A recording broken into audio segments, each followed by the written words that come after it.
ये मेरा शौक़ है।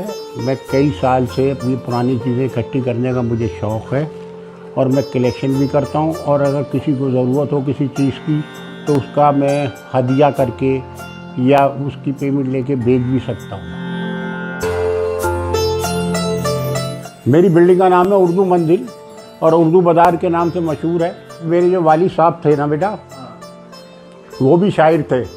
अफजल पेशावरी नाम था उनका। जितने भी बड़े बड़े शायर हैं वो सब हमारे यहाँ ही ठहरते थे। जो साहब जब आते थे पाकिस्तान से तो हमारे यहाँ ही ठहरते थे।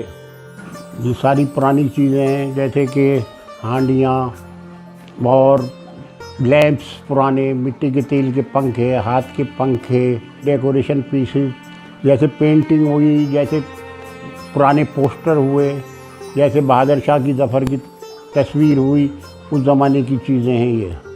अभी आपको एक फ़ैन दिखाया है, ये पहले छतों पे चलते थे जब बिजली नहीं होती थी और इसको रस्सी से खींचा जाता था। अल्लाह के नाम इस पे गोल्ड से लिखे हुए, वर्क को रख के कपड़े पे छापा जाता था, जो आज से 300-250-300 बरस पहले छपाई होती थी।